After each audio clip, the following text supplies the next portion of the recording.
The oven's preheated. I'm Mario. That's my Croatian co-host, Franco, a.k.a. Papa Fazul. Papa, where we at tonight and who we with? Oh, man, we're with Dr. Nicholas Giliberti. You may know him as the Fight Doctor.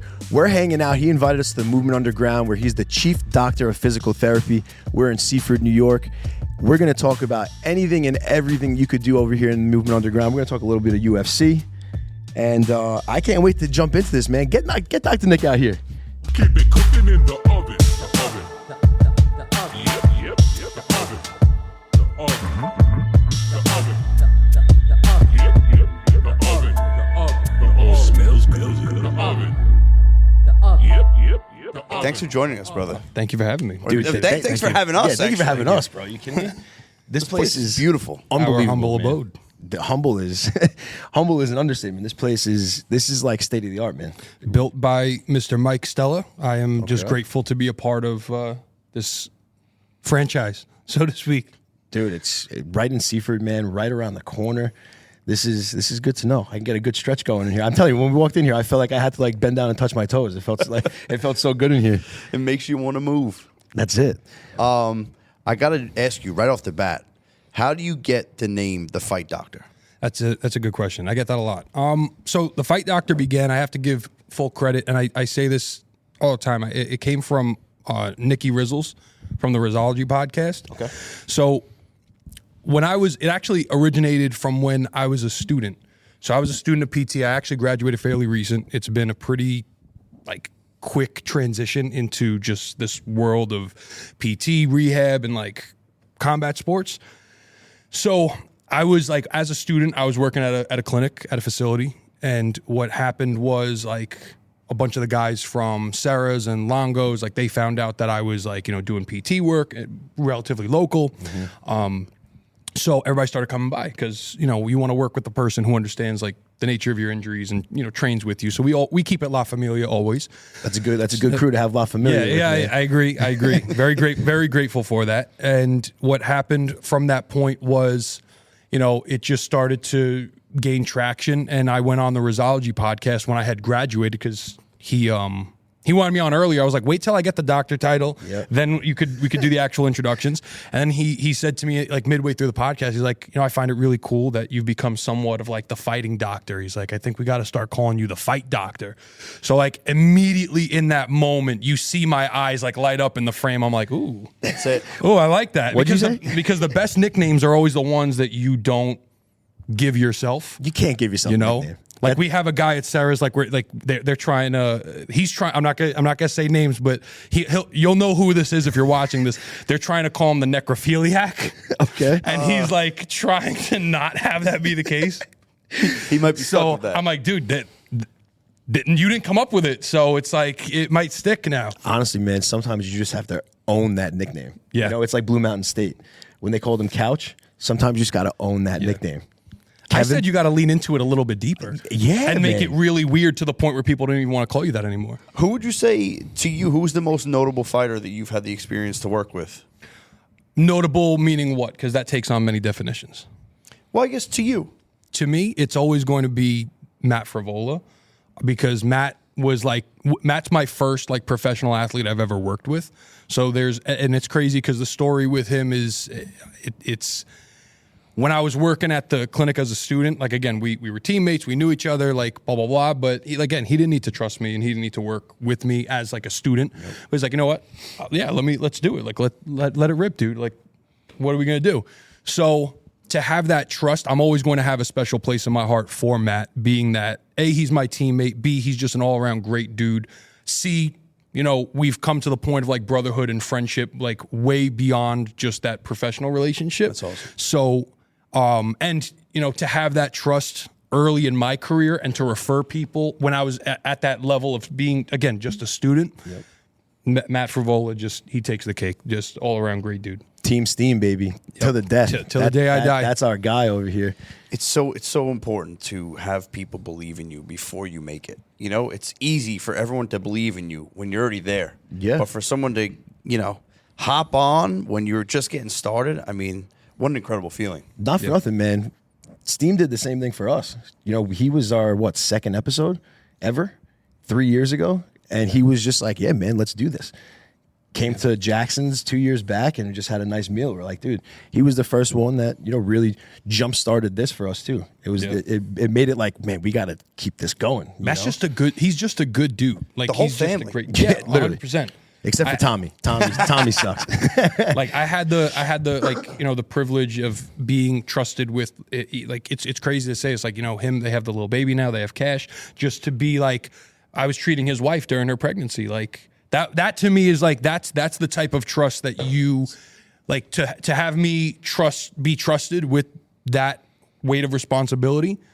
It goes beyond combat sports at that point. You know what I mean? And that's something I'm really grateful for. Like Matt's he's been such a help in my career, just to help me jump started and, getting emotional. No, I love it, dude. It hits home, man. It's good stuff. When you're looking at these fighters, do you ever have like your doctor brain on and the fight's going on, or you're looking at them at weigh-ins, or you're watching the way they walk?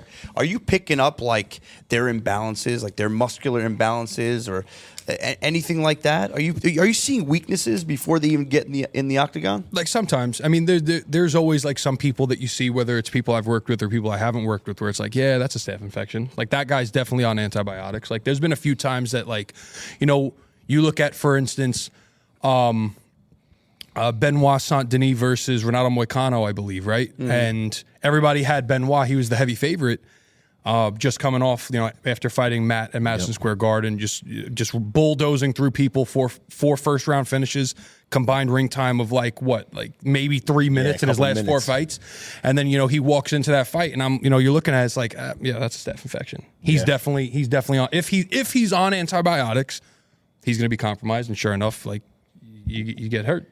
Yeah, I mean, Moicano's a beast, but it was definitely prevalent that that was a staph infection. Yeah. So, in your opinion, what percentage of fighters are fighting hurt? That's a great question, and that's something I tell my guys all the time, whether it's my sponsored guys or just people that I work with. You're never going into a fight 100%. There's not a single person who's walking come fight day that's coming in 100%. But if you allow us to do our job as, the PTs, the athletic trainers, just everybody that is working with you, your team, right? If you allow us to do our job, the closest person to that 100% is always going to have a very stark advantage, always, no matter what. You may not be at 100%, and if you are, then that's great. Very, very rare. But if we get you to like, let's say 96%, and the other guy's coming in at 85%, that's house money at that point. Exactly. It's a huge difference, man. Big difference. Huge difference. Like, and again, I want your opinion on this. We've talked about this before, but in your opinion, why are injuries at such an all-time high across the board in sports? It's not just in the UFC. It's not just in the MLB. But back in the day, they didn't have the technology we have. They didn't have this beautiful facility like we're sitting in right now. What's the main, what's happening in sports? Like, is it because these guys are all just beasts now? Everything's like real tight, or well, people get blown away by the oohs and ahs and all the bells and whistles. Like the facility is great, but this facility would still be this facility if it was half the size and we were in a cubby, because it's the minds that you have behind the treatment. Doesn't matter the facility space. This facility space is just a testament to Mike's hard work and who he is as a trainer, as an athletic trainer, and as a healthcare professional. But what it really boils down to, in my opinion, is that they're not training within the specificity of their sport. And what I mean by that is you have a lot of people that are training in this dated bodybuilder, power lifter, power builder fashion where it's very linear. So the body operates in 3 planes of motion. You have the frontal plane, the sagittal plane, the transverse plane. Frontal movement is like side to side, lateral, sagittal is forward back, and then transverse is rotational based. The problem is that people are training exclusively within that sagittal plane of whether it's of one-dimensional linear lifts. So like you got your squats, your bench, your deadlift, your military press, your Fab 5, your Sinister 6, whatever you want to call those base core movements, and that's great. That's an amazing floor to build your foundation. But the problem is that you're not loading muscles at end range. You're not working within that transverse plane or that frontal plane. So when you create a very stiff and rigid structure, that's inevitably going to lead to injury. So for us, especially here, what we try to pride ourselves on is being able to take the person outside of, what their current limitations are and what their past injuries or past experiences may predict, and try to build off of the demands of the sport and create that specificity behind what exactly it is that they're doing. So a lot of our guys, like we really keep them bulletproof, whether they do have an injury in camp or not. Mm-hmm. Like the point is, like, the injury would probably not be as bad as if they weren't training, like the way that we have it being done. You know what I mean? Versus if we have someone that comes in off the street, being able to now, all right, you're here, now let's get you to that next step. So to answer it in summary, I'm answering it in a roundabout way. It's creating that specificity within sport that allows it to translate a lot better to the sport. Yep. That makes sense? No, 100%. I love the way that you kind of broke that down. And like, thank you. That was like a picture book. It's like going through, like, damn. It's almost as if he does this for work or something. You think I got a career in this? What are you, a doctor or something? Yeah. I want to piggyback off that. I'm sure you get this all the time, not just from athletes, but patients in general. What do you have to say to those cliche people, or people I've heard a million times say, I don't need to go to physical therapy, I could do my exercises at home? I think that's again I understand it, and I empathize with that, because that's coming from someone, usually 99% of the time. Granted, I'm going to give the disclaimer of the 1% ego of people that are assholes in this world and think they know the world, but I empathize with that, because that oftentimes comes from people who have had a very bad PT experience, that have had a very bad experience in the traditional big box physical therapy, where they are being treated by a therapist who is seeing 4 or 5 other patients within that same hour. You're not getting that one-on-one. Yep. So when that's the case, and you say, okay, well, if you're going to see me for 5 minutes, I'm going to speak to you for 5 minutes, and then I'm just going to do my own thing anyway, I could just do the same thing from the comfort of my own home, save myself a $25 copay, save myself the 20-minute drive to PT, and just look up stuff on YouTube. That's what a lot of people do. So I empathize with that, but fundamentally it's a wrong scope of thinking, but I can't blame people for thinking that when that is the scope that they have been aligned with in their experiences, in the sum of their experiences. So my answer to that is we do it differently. It's completely different. In your experience, yeah, maybe you'd be better off just doing your exercises at home, but within the hour that we're spending together, you get 100% of my time. And that is the premium level of service that you get from people that actually care about what they're doing and aren't just collecting a check. Yeah, I mean, it's not just a mill. Right. Yeah. I mean, I saw that before. We came in, we were here a little early. We walk in, and it was just one-on-one. Everybody were like, "This is physical therapy. This is what it's all about." It's really good stuff. I appreciate that. Thank you. I want to know, what's the most insane injury someone's just tried to walk off, in your experience? Okay, that's another really good question. We had a fighter that was fighting for the Contender Series. So at the old clinic that I was at, one of my teammates, Karolampos Gregorio, it's long since passed. We're good. I think he signed a waiver, right? So what happened was I believe, if I'm not mistaken, he was like 2 or 3 weeks out from his Contender Series shot. And, the clinic gets a call and we find out he broke his foot. So now, the clinical director is like, all right, well, we rescheduling it, or what are we doing? He's like, no, brother, I'm going to knock him out with my hands. So, and I'm like, so we're hearing this and we're like, you're a fucking idiot, bro. You're walking in there with a broken foot.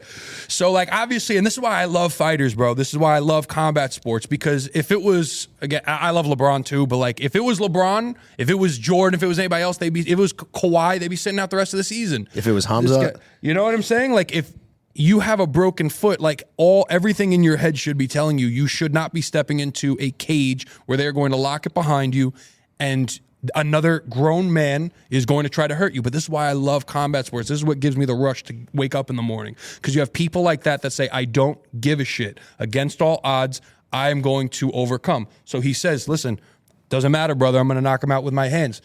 So whatever you could do to get me there, to make the pain, didn't take any opiates, didn't take any painkillers, didn't take any sort of illegal substances to expedite the healing process. It was just pure grit, hard work, and coming into PT X amount of times a week, working on him, trying to do the red light therapy, all that jazz. We didn't heal him. Don't get me wrong. I'm not putting medals on myself, and this isn't a God complex. We didn't heal him, but we did try to microwave biology a little bit to try to expedite that process of like the tissue work, loading it, and doing all of the stuff that we can do to help expedite the process and help with the pain in a healthy way. He goes to the Contender Series fight. He shows up, does the weight cut. And you could look it up. You could look it up on YouTube. Karolampos Gregorio versus, I forget the guy's first name, but his last name was Smotherman. I think his name was like the Babyface Killer or something like that. And the guy was like 5 to 10 years younger than him. He was a young guy. And he fucking knocked him out with his hands. He did it within 2 minutes. He knocked him out and he got his contract. So that was like, that to me was like, and I remember watching it with, you know, with the team and the staff that we were together. And it was like, we were all screaming, huddled up. We placed like overseas bets, like illegal bets of like, you know, that he was going to win. Oh, of course. You know, that's how much that we bought into it. And he fucking did it. He knocked him out with his hands, bro. That's so that to me, like, was the craziest thing that I've ever seen, where you should not be stepping into an octagon, but that's why I love this shit. Just the answer. I'm knocking him out with my hands. That's what he said. He says I don't need my feet, brother. I'm gonna knock him out with my hands. Is that racially insensitive? No, it's awesome. You're letting us into the story. He's Greek, bro. Like it's like this is your buddy. Pampos, I love you, dude. I'm not making fun of you, man. That's great, man. You got him as close to that 100% as you possibly could. Exactly. You just said before. Exactly. That's the whole idea. But getting to train with guys like this, you know, hands-on is so much different than reading from a textbook. You know, so like how much has that helped you here at the Movement Underground? Being or able to just train in life. Yeah. Oh yeah, dude. I mean, I get my ass kicked in sparring all the time. Like you know what it's like. I know what it's like. I know what it's like to take a couple dingers. You know what I'm saying? Like and I'm not doing it. This is like I got a career. You know what I mean? Like I'm not trying to be a professional fighter. Like this is just the sport that I love and that has accepted me wholeheartedly within their community. So I'm not going to pretend to be something I'm not or flex and be like I'm some big bad motherfucker. But I train with some really dangerous motherfuckers. And I don't mind being at the lowest level of that totem pole because when you surround yourself with excellence, you have no choice but to at the very least elevate yourself. So I'm very grateful for that. How that translates to PT, like I know what it's like. Like last year, for example, I was pretty new to the jiu-jitsu journey. Shout out to my Sarah Longo family and team. I train at Matt Serra's in Huntington, and again, they've accepted me wholeheartely.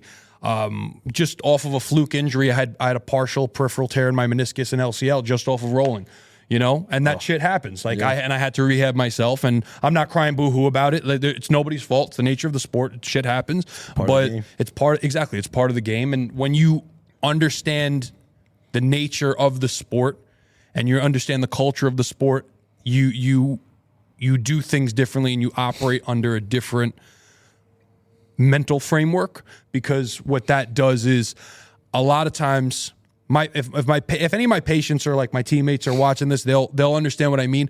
I don't shut people down, and that helps me with more of my day-to-day people that aren't combat sport athletes, or you know, where if it's a woman who's pregnant, or if it's a person who came back from a knee reconstruction that's 50 or 60 years old, just wants to ski again. Like it's very rarely that I or anybody in these four walls shuts anybody down, because at least from my experience, the nature of combat sports in general is that, like I said about Pampos, we're going to do it anyway. Yeah. So if either we practice and challenge these movements or these activities in a controlled environment, when you expose yourself to an uncontrolled environment, then what's going to happen is you're just going to get injured all over again. And the problem with modern PT, in my opinion, is that they're so quick to just say, okay, for example, you sprained your LCL, you should not be going to the gym. You cannot squat. You should not be deadlifting. You should not be doing any sort of play, recreation, XYZ. And for me, I regress a little bit. I regress it a little bit. I don't tell anybody everything's shut down. I don't tell anybody that this is where I try to give as much autonomy to the person, to the patient, to the client as possible, because that's really what it's all about. That's what it should be about. Your physical therapy should look like a regressed version of a strength and conditioning program.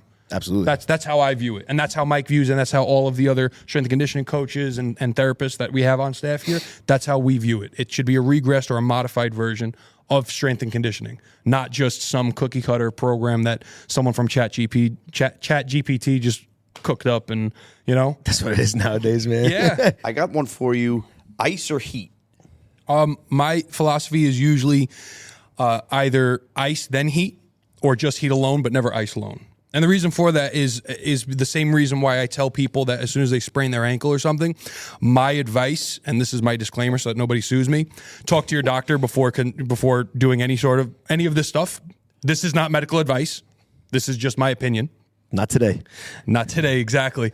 My advice, based on my research and the literature that is in the scientific community, is that ice has been found to delay the healing process, whereas heat and blood flow is what expedites the healing process. Mm-hmm. So when you're looking at that, you want to stack the deck in your favor to bring on as much inflammation as possible. The body has been evolving for millions of years, right?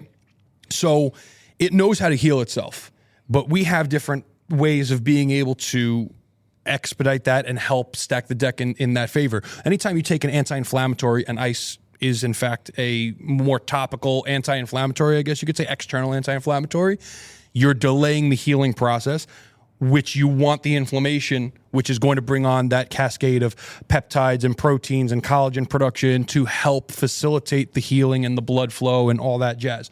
Anytime that you are regressing that and you're taking it away, you're slowing down that body's ability to just bring on that inflammation again. That's when you get that cycle of chronic injuries, because people just ice. And yes, it'll take the pain away. Yeah, it's going to bring the swelling down, but no, you're not healing it. Wow. My dad's been lying to me my whole baseball career. Yep. That's why you didn't get drafted. We figured it out. So you're after a workout, you're better off going in the sauna than a cold plunge. Yes. Yeah, absolutely. And what do you think about those new studies that are coming out that are saying that cold plunging drastically lowers the percentage of muscle growth? So that's true. However, it comes with a little bit of a caveat, because a lot of those studies that, at least that I've seen that are being published, it doesn't mention anything in terms of strength gains, and it doesn't mention anything in terms of like I from what I've seen, actual percentages of how much is being diminished. And if there are some studies out there, please send me the resources. The ones that I look at, I try not to look at individual studies, because individual studies can be biased. Part of like the curriculum that we learn in like PT school and just like undergrad and grad school is that they say the highest form of evidence is systematic reviews and meta-analyses. So an individual study, there can be biases or confounding factors and confounding variables that can influence the how it's represented across a population.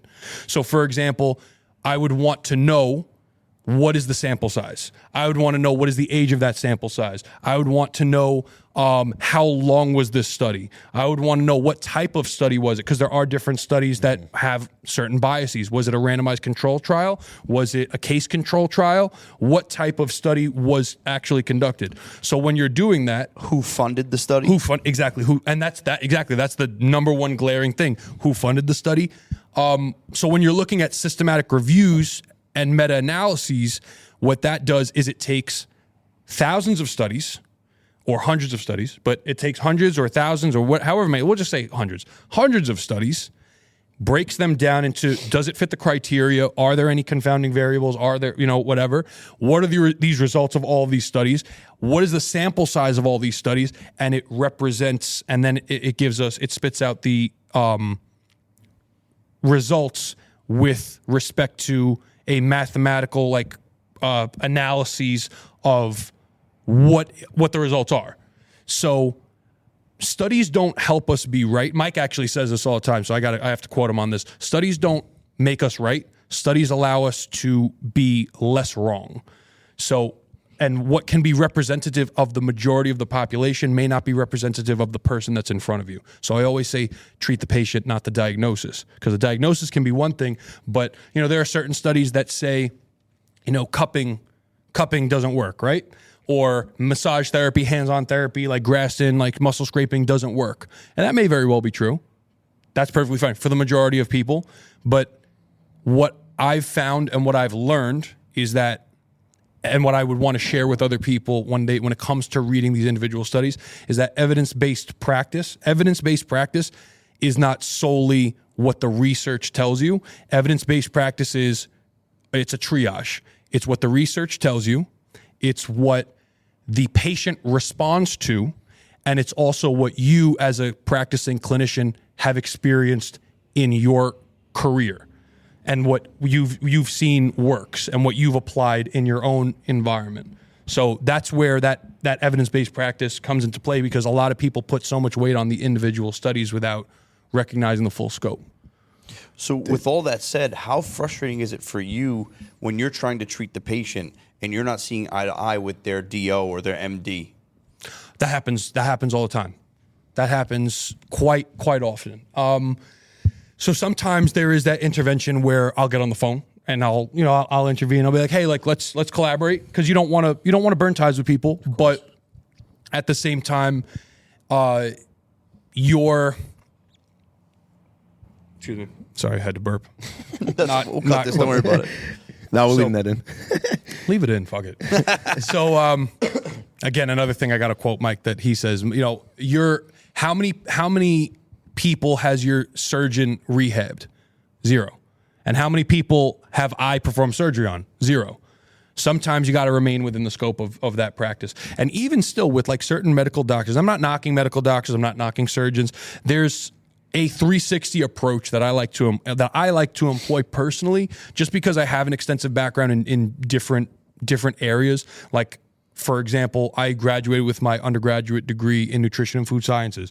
In our PT school career, like, we did cadaver dissections and cutting open dead bodies and seeing what exactly is going on in there. Like my experience as a strength and conditioning coach and personal training. Like, and this isn't me just flexing and touting my degrees, because that means jack shit, because there's plenty of people who have degrees and certifications, they're stupid as fuck.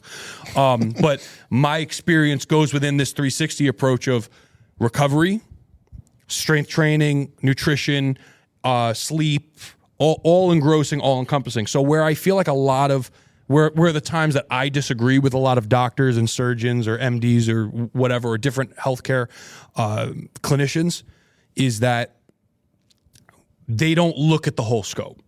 They don't look at the whole picture. And a lot of them, whether it's due to insurance, whether it's due to time management, whether it's due to whatever variable that it may be, and I think a lot of patients will agree with me on this, maybe not, and I think clinicians as well, they look at the diagnosis and they treat based off of the diagnosis, and it's one-dimensional. So, like, for example, right, if you have somebody that walks in, and this is my favorite example because especially as guys, everybody's worrying about their testosterone levels. Oh, my testosterone level's low, got to go on TRT. And I've had people that come in and be like, hey, my testosterone levels are low. Do you know anybody that's with good TRT that does that? And I'm like, and I ask this myriad of questions, which most other doctors will not. How much sleep are you getting? How much time are you spending in the sun getting natural vitamin D? Are you eating nutrient-dense foods that have one ingredient? Like if you have an apple, the ingredient it's an apple, right? Or are you having like protein chips that have like 14 ingredients that you can't even pronounce, and a bunch of other stuff that have preservatives and that have like chemical dyes and stuff that messes with your hormones? Like, what are you eating? How much time are you weight training? How much time are you spending in the sun? How much time are you sleeping? How much water are you drinking throughout the day? How much stress do you have? Are you someone that has a stress-free occupation? Are you a cop? Are you an accountant? Are you somebody that's working under a high amount of stress and pressure? Like, these are all things that play factors into the ebb and flow of life and our hormonal levels and testosterone. And that's just a one example, but that goes into everything. Most other doctors will do your blood work and they'll say, all right, low testosterone levels, here's a prescription. or go see this guy. That's what it is. I don't do that. I'm going to go the extra mile, and I'm going to continue to do that because it's the right means of healthcare. And I think that a lot of other providers should do it. That's what we do here. That's that's our thing. You know, it's all encompassing. As it should be, man. Yeah. You know, it's a breath of fresh air hearing something like that too, you know? Same thing with high blood pressure. That's another big one. You know what I mean? Oh, you have high blood pressure? Here's a pill. Not how much, like, what are you eating throughout the day? Like, what does your diet look like? Give me a 24, like that was something in like our nutrition program that we had to go over. Like, give me a 24-hour recall. Do a food diary. You know, nobody does that. And that's like, it's simple stuff, but it's game-changing advice where you can finally find the linchpins of what exactly is getting to the root of the diagnosis that's in front of you. The diagnosis tells half a story. Your high blood pressure may be different from her high blood pressure, and his high blood pressure may be different from his. You know, so it's all encompassing. Unfortunately, it just seems like these are all issues related to our healthcare system in America. And, you know, unfortunately, insurance companies don't pay well for preventative medicine. You know, they pay for the fix, like surgery or a pill. And, you know, guys like you are left going in reverse. I spend a lot of time educating. I think education is so important because it's what allows us to kind of bridge that gap and build that mutual understanding between patient provider. And there's a lot of people with white coat syndrome that they walk into a doctor's office, and that's like not what we do here either. And like Mike has told us in our like meetings and stuff like that. And when I came here, like he even said like, I didn't want this to look like the traditional doctor's office. I didn't want it to look like a typical like rehab facility because it's not. Because it's not. You know what I mean? Like the whole sterile, like, you know, the carpeting on the floor and like, you know, the white lights and like, you know, it's open, it's welcoming, and it's just different. Yeah, you want to get to work in here, man. Yeah. like that's what it is. I want to take a step away. I want to go to the NBA side of things. You brought up LeBron before. And you were a basketball Yes. player, correct? Yeah. So NBA playoffs are underway. Who you think is going to be playing for the title? I think the Celtics get fraud checked. I would love to see that. Okay. And maybe that's just the Boston hater in me. Big Knicks fan? I'm more of a Nets fan because growing up, like, you know, Jason Kidd, a bald white guy, you know, just do it. You want to laugh. You want to laugh way harder than you're allowing yourself to. He just like bit his tongue a little bit. He's like, we're in his home. I didn't even know he was fully white. No, he's half white. Yeah. But, you know, as a kid, you don't know that. Bald white dude living out the dream, right? What I want to see versus what we will see. Yeah. I would love to see a Knicks-Lakers finals because I think the city will just burn to the ground. Both will just burn to the ground. You know, then you're going to see, because there's a lot of LeBron fans in New York, like myself included, and I would just be happy with either one. The Knicks winning a title, fuck yeah, dude. Like, LeBron winning another title, fuck yeah, dude. Hell yeah. What I think we will see, I think it's always the teams that have the most pedigree that will carve out something for themselves. And I do think that the teams like currently in the playoff race that have the most pedigree are going to be, unfortunately, the Celtics and the Lakers. Yep. Or Golden State, because it doesn't matter the talent. It doesn't matter the skill. Usually, like 90% of the time, it's the teams that have the most pedigree, who's been there before, who could stay healthy, all that jazz. So we may very well see, especially if the NBA is rigged, see like Lakers Celtics. Very possible. See Curry, LeBron again. I mean, you know, Lakers Celtics. You said Lakers Celtics. Yeah. See that again. I mean, the Lakers making it would be insane. Yeah, you know, they're an undersized team. Yeah, very undersized. It doesn't seem as rigged as the NFL. We'll say that though. Yeah, I mean they're pushing that Taylor Swift agenda. I love it. Don't get me started. Active NBA players. I want your starting five. Oh, that's good. That's good. Damn. Like all time currently, like for example, are we talking like 2016, 2017 LeBron, or just like right now who's playing? I'm talking right now, active players. Oh man, that's a tough one. Okay, I'm gonna put, and yes, there is some bias to this. I'm gonna put Big Cat because I'm a Kentucky guy. I'm a Kentucky guy through and through. Sorry. You good? I'm gonna go Big Cat at the 5. At the 1, I'm going to put LaMelo Ball I love LaMelo Ball. Love LaMelo. He's so smooth. He's like Penny Hardaway, dude. He reminds me so much of Penny Hardaway. It's crazy. He's unbelievable. And he dishes it, man. He dishes that shit. At the 2, I'm going to go Shai. Okay. At the 3, I'm going to go LeBron. And at the 4, I'm going to go AD. Okay. I'm going to go AD. A healthy AD. Healthy AD. Yeah. That's hard, though. If it's not a healthy AD, then, I mean, again, my bias, maybe it's just the unk in me, but I'm going to go Kevin Durant. You can't go wrong with either You one. can't. Literally. But that's going to be my 5. That was like gibberish to me. I was about to say Dirk Nowitzki. Mary's over here watching, what is it, Serie A? The soccer. I'm a soccer guy. Oh over my here. God, Yeah, dude. yeah, yeah. He says Serie A like I know what Serie. I thought Serie A was a team. Serie A was a league of soccer. I thought that was a soda. Serie A missed, right? Serie A missed. I got one more kind of like that for you. Yeah. We're gonna jump into the UFC side of things. I want you to build your perfect UFC fighter.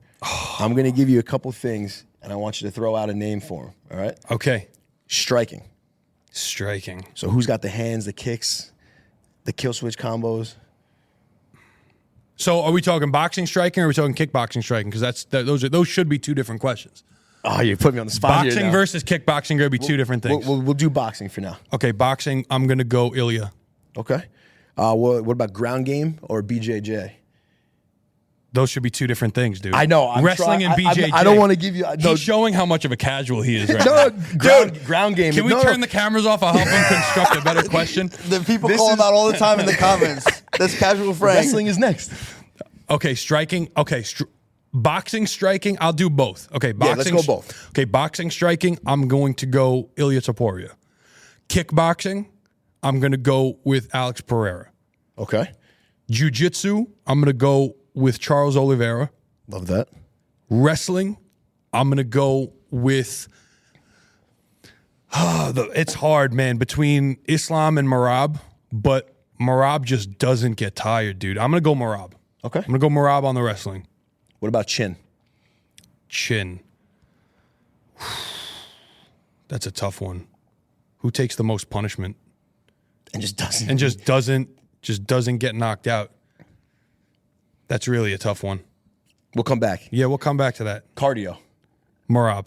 I knew you were going with Rob there. Fight IQ. Fight IQ. John Jones. Okay. What about trash talk? Is Connor in the talk? I mean, we could put Connor, but let's leave Connor out of it because you know he ain't coming back. He just called out Chandler again today, by the way. I saw right? that. I saw Like, that. Come That on. was bad. But yeah, we'll leave Connor out of this one. Who's next? Honestly, like I kind of like Patty Pimblett's trash dog, dude. I'm with it. Because he's just so chill about it. Like he's just like, you're gonna get knocked out, lad.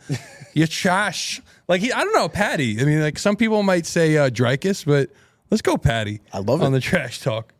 Any thoughts on chin? I don't know. You have any suggestions? Man, honestly, I was thinking. I had Gene Silva from last time. He has an absolute monster of a chin, but he doesn't get hit that much anymore. That's really tough to say. Who just Can you still say Holloway? Yeah, why can't? Yeah, why not? You can. Max, Gaethje. I don't know if I could go Gaethje after After that he got one. popped like that. Who just takes abuse? I mean, I don't know. That's a really tough question. I'm going to Google some people. Best chin in the UFC currently. Maybe I'm showing how casual I am. Best I chin had ground game and UFC. takedown separate. This is cheating. I know it's cheating, but man. Who would I go with? I think you got to go like heavyweight fighters that just take a fucking wallop, right? I feel like the heavyweight game. Actually, you know what? I know who I'm gonna pick. I just Google help me, and hopefully we can edit this out if you're gonna clip it. I'm gonna go with Chito Vera. Chito Vera got abused against Sean O'Malley, and that flying knee to the chin that was heard around the world and did like Broke that his skull. crack. Yeah, he cracked his orbital bone, and he still went 5 rounds with the champ. Yeah, I'm gonna go Chito Vera on that one. Has Cheeto only been knocked down once? Yeah, you might be right. Maybe just knock down one Yeah, we're time. going Cheeto. 1000% See, I can keep up with the UFC, maybe not the NBA. But so before Franco hits you with a finishing question, let everyone know where they can find you on social media. At dr.nicholas Giliberti on Instagram, or you could follow the brand Warrior Garden on Instagram, or follow us here at The Movement Underground on Instagram. Or you could just follow all three. Yeah, all three. It's free. It's crazy. You know what they say? It's like it costs nothing to be nice, but it also costs nothing to be a hater. So like, Wow, I never really thought you know what I about it mean? like that. Yeah. Like, yeah, listen, it costs nothing to be nice. It also costs nothing for me to just tell you to go fuck yourself. Yeah. You know? You know what we're learning too? The haters get us more engagement. So you know what? You can hate on us if you want. Yeah, absolutely. So you know what? I have two more for you. Now that we're talking about the hate, I want to know, and this is no hate towards this specific person, but who is the most overrated fighter in the UFC right now? Oh, man. This might block me from future job opportunities at the PI if ever presented. But the most overrated? Overrated. I'm not, this isn't recency bias, but I've been saying this for quite a while. I do think that Michael Chandler is a bit overrated, dude. Come on. And it's not recency bias of him just losing like his last, 2-3 fights. I just don't think he's that good. And to be ranked after consecutive losses back to back, I don't know. Dana loves him. He's a nice guy. Yeah, no, he is. I've seen the videos. I've seen the clips. Dude seems like a great father. Seems like an all-around model American. Yep. But as a fighter, I just don't like the style. You know, is he a wrestler? Is he a striker? He just seems like, in my opinion, the jack of all trades, the master of none. And maybe this is me coming across as a casual, and maybe I'll get some hate in the comments on this one, but I really don't see it. The only thing that he impresses me with is his athleticism. That's it. He's a hard worker. His He's a physique is hard worker. insane. Yeah. I had him at the top, and this is kind of, as I was even saying this beforehand too, but more recently, Sean Strickland, man. You think yeah, I could see that. He's just, I don't know if it's overrated or he just comes super unprepared. That's also fair. Up until the last 2 fights, I would have said Patty, because I was like, how's Patty getting all of this like attention? But then he showed he belongs there. Like, you know, he's showing that 2-stripe jiu-jitsu black belt. You know, his second-degree black belt rather, against Bobby King Green, and now against his striking against Michael Chandler. That was great. I mean, it was a great performance. Man. Once Patty gets a hold of you, it's game over. He is like you don't realize how good he is on the ground. No, you don't. You don't. He, like I said, and he got it. And maybe not quick to some people, but I think 12 years. I think he got like to the point of being a black belt and a second-degree black belt at that within 12 years. I think that's hard as fuck. Shit. Sure is. Yeah, maybe it was 8 years or something like that. I just remember Googling it, and I'm like, that just seemed like he started his jiu-jitsu journey like within the last like 10 years, and he's already a second-degree black belt. I don't know. Weidman had a quick come up in jiu-jitsu too, didn't The he? wrestling helps. The wrestling helps. You know, when you're a wrestler, and my biggest regret is ever like picking up a basketball and not wrestling. It was because my high school wrestling team like was notoriously the worst wrestling team in the entire state. Shout out the Leon M. Goldstein High School for the Sciences at Kingsborough Community College Dolphins. But like our wrestling team was like infamously bad. So I was like, all right, I'm gonna play basketball. Not like we were any better, but it was terrible. But the wrestling carries over so well into jiu-jitsu. It's like I've gone up against people that are no joke, half my weight, same belt class as me, nowhere near as strong as I am, but have a background in wrestling, just mauling me, throwing me around, and I'm just like, what the fuck? And then the coaches like pull me aside, like, hey, listen, you know, he was a all-American wrestler, just to let you know. I'm like, oh, okay, so now I don't have to cry myself into a bucket of Ben and Jerry's anymore. That was like Demetrius Johnson the other day. He was rolling with someone who was like 3 times his size, and he put him to work. It's actually kind of crazy to see. It's so funny to be like, oh, you know, when Bradley Martin goes, oh, I'm 260. It's like, dude, I'm 260 and I get my ass kicked. Like, you know what I'm saying? Like, I don't know. It's just it's crazy because I saw a meme. And it was a really good one, and it really puts things into perspective. It's like, you ever watch like fighting on TV, whether it's the UFC or boxing, and you watch these guys and you're like, yo, these guys fucking suck, dude. They're terrible. These guys are training 5-6 days a week. You've never trained a day in your life. Yep. So, and it's not to be like, oh, don't talk shit. Like, yeah, we're going to heckle. We're going to be, you know, we're going to be haters, whatever. That's just the nature of sports and New York sports at that. But when people, I saw another statistic that said on like social media, how true it is, I don't know. Men overestimate their ability to fight by like 462%. I saw that too. Yeah. So it's like you see these guys like, oh, they suck. They train 6 days a week.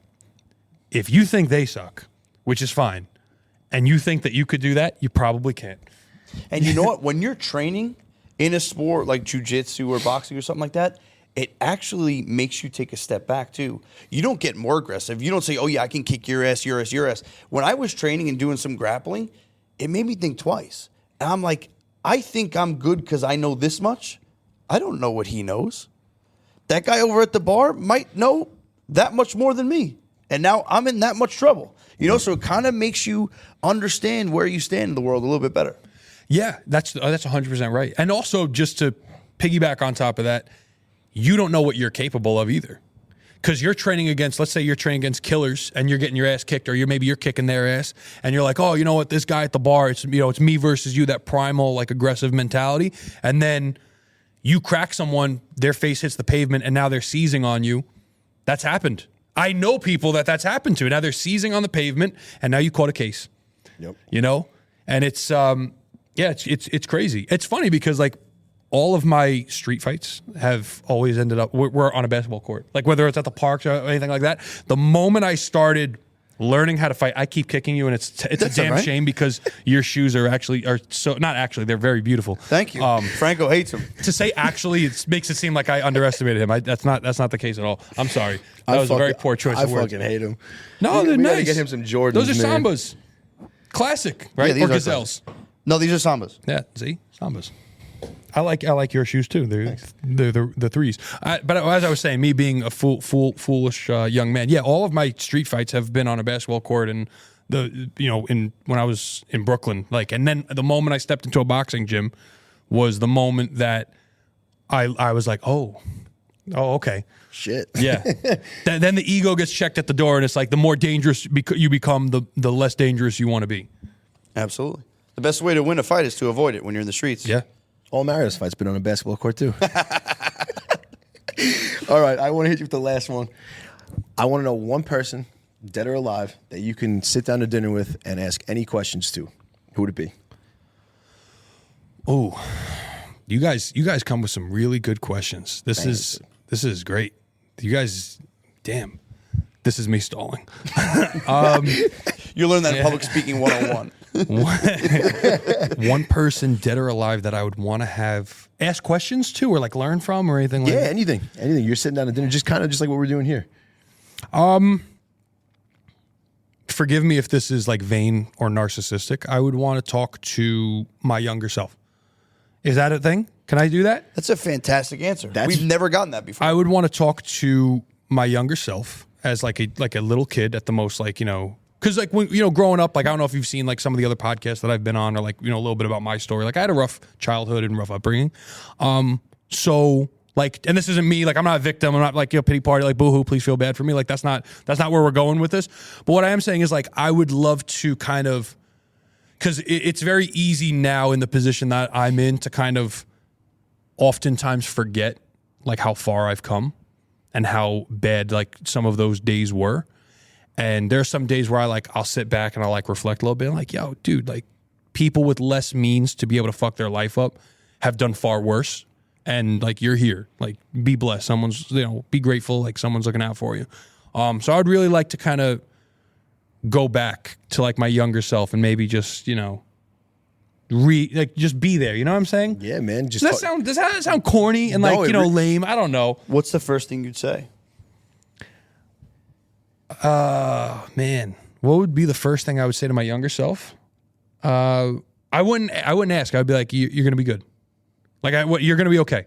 That's really the first thing I would say. I'd be like, obviously, again, assuming that I wouldn't be like, oh, hey, it's me from the future. Like, assuming that all those introductions and those pleasantries would be like accounted for. Be like, oh, what the fuck? How'd you get here? Well, I was on the oven pod and they brought me back to 2006. Like, assuming all those formalities were taken care of, I would probably just be like, oh, listen, I just want to let you know, like, you're going to be good.